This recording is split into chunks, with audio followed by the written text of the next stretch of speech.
The dynamic between Caitlin Clark and Stephanie White is very interesting because clearly it's a relationship with a basis of respect. I mean, when Stephanie White was hired, Clark was thrilled, super excited. And coach said all the right things about coming in and coaching the Fever and coaching Caitlin Clark. Then fairly early in the season, I would say there was a bit of a philosophical divide, but it never got to be completely worked out, right? And it wasn't as if they were at odds, but I noticed when they would talk about things, and for instance, when Caitlin Clark had come back from one of her injuries. She said it live on national television. Caitlin Clark delivered remarks that immediately sent shockwaves across the league. While speaking about her role after returning from injury, Clark mentioned the guidance she received from her head coach, Stephanie White. She talked about improving as a screener and becoming more effective playing off the ball. However, with a firm and confident tone, she made her stance crystal clear.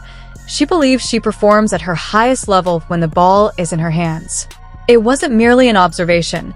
It felt like a pointed response to the strategic direction outlined by her own coach. The message came across as direct and unmistakable, almost a public rebuttal that introduced visible tension into their working relationship. The brief silence that followed only amplified the moment, exposing what appeared to be a significant philosophical difference for everyone watching to witness. Right? And it wasn't as if they were at odds, but I noticed when they would talk about things, and for instance, when Caitlin Clark had come back from one of her injuries and Ari McDonald was there and they were asking about playing together, and Clark referenced some of the talking points Stephanie White has made, like being a better screener, about playing off ball, but then she, reiterated that she's at the best with the ball in her hands. And that reminded me of when I was there for the Liberty game, the first Liberty game that Clark got hurt in, not the one that she came back and exploded in. And before that game, there was a little bit of a hint of, The decision to hire Stephanie White was initially welcomed with overwhelming excitement, especially by Caitlin Clark, who was reportedly very enthusiastic about the move. White stepped into the role saying all the right things about leading the Indiana Fever and building around her franchise star. However, the excitement didn't last long. Early in the season, a noticeable philosophical divide began to surface, particularly regarding how the team should function and how Clark should be utilized within the system. It wasn't a public conflict, but there was a quiet tension that seemed to linger beneath the surface. Fans quickly sensed that something was off.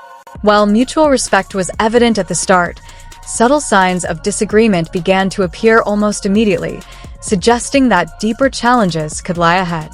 And then fans took that and turned it into Stephanie White will destroy Caitlin Clark and all that. We never got a chance to see them completely gel. When Clark had come back, even when she was playing hobbled before the groin injury that ultimately ended her season when the ankle injury compounded it, the Fever were rolling. They had won a couple of games in a row there, but not only just did they win them, they looked like a machine.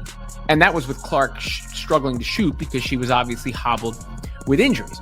But then when the Fever go on and they win without Caitlin Clark, and clearly Stephanie White proves she's a hell of a coach, and the rest of the team steps up, Clark celebrates. The first clear public sign of the growing divide surfaced when Caitlin Clark, while recovering from injury, was asked about her role alongside teammate Erica Wheeler. Clark acknowledged Stephanie White's guidance about playing more off the ball and improving as a screener. However, she quickly made her personal stance unmistakable. She emphasized that she is most effective when she controls the ball, orchestrating the offense and setting the tempo of the game. This wasn't framed as a simple preference.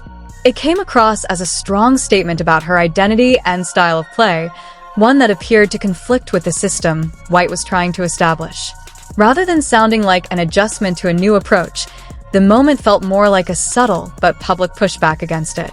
The Fever go on and they win without Caitlin Clark, and clearly Stephanie White proves she's a hell of a coach, and the rest of the team steps up. Clark celebrated in that moment.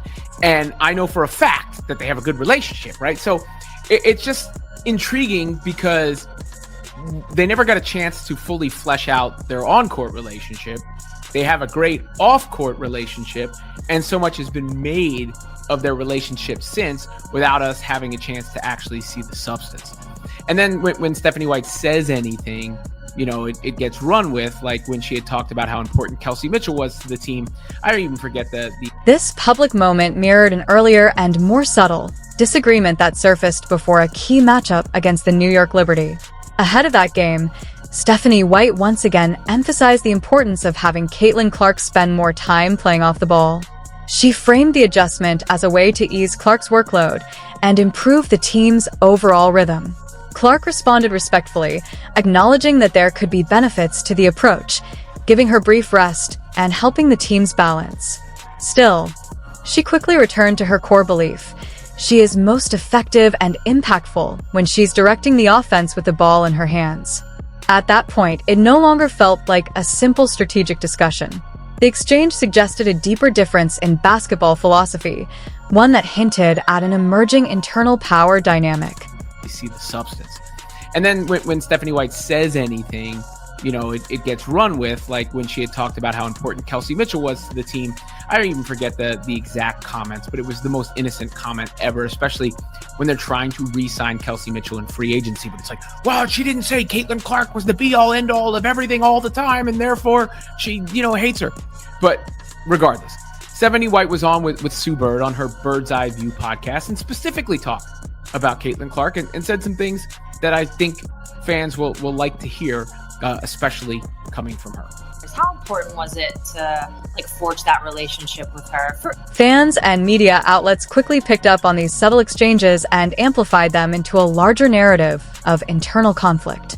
What may have started as ordinary strategic discussions was soon portrayed as a serious rift between Stephanie White and Caitlin Clark. Headlines began suggesting that White was limiting Clark's strengths or undermining her style of play. As a result, public perception shifted from seeing a unified team to viewing one supposedly dealing with growing tension. Every comment and body language moment was scrutinized, adding even more pressure on both the coach and the player. Because there was no definitive public statement resolving the situation, speculation continued to build. Minor differences in approach were magnified into what many framed as a significant power struggle, all unfolding under the intense spotlight of national attention. And said some things that I think fans will like to hear, especially coming from her. How important was it to forge that relationship with her for all the reasons? I mean, really important. I'd had just a little bit of a relationship with Caitlin from calling her games a number of times, when she was in college, but it was very important. Look, she's obviously the centerpiece of everything that we do. And most importantly for me was just connecting and building trust. I don't know how she does what she does and handles it so gracefully. I'm not sure, myself as a. Eventually, Stephanie White addressed the growing speculation during an appearance on Sue Bird's Bird's Eye View podcast. White did not shy away from the conversation. Rather than engaging in drama, she calmly and firmly outlined her coaching philosophy, pushing back against the criticism surrounding her methods. She emphasized the importance of building a strong, trust-based relationship with Caitlin Clark, not just treating her as a superstar, but as a player who must continue to grow, adapt, and be challenged. Her remarks served as a measured yet confident response to the public narrative. In doing so, White reinforced her authority and clarified her vision for the team, standing firm in her coaching principles despite the intense scrutiny. But I'm going to be honest, and I think that I certainly appreciate that about her. And I'm also the same kind of psycho that she is in terms of competitiveness. Now it comes out in different ways, but we both just really want to win and we want to set ourselves and our teammates up for success. And so it was really important for me, right away with her. So a few important things I think that were said there. Number one was she's the centerpiece of everything that we do. So that will be received really well out there amongst CCFC. And it's duh, right? Everybody knows that, both on the basketball court and from the business. Stephanie White made it clear that her coaching style is built on honesty, transparency, and holding star players accountable. She emphasized that even Caitlin Clark, as the team centerpiece, must be challenged to grow, especially in areas like off-ball movement and trusting teammates more. While injuries limited their time working together on the court, the team's success during Clark's absence validated White's system. At the same time, Clark's intense competitiveness, shaped during her time at University of Iowa, has always fueled her confidence and occasional resistance to constraints. Despite public speculation, mutual respect and trust developed between them. The real question moving forward is whether Clark's ball-dominant brilliance and White's demanding, team-first philosophy can fully align to build a championship contender.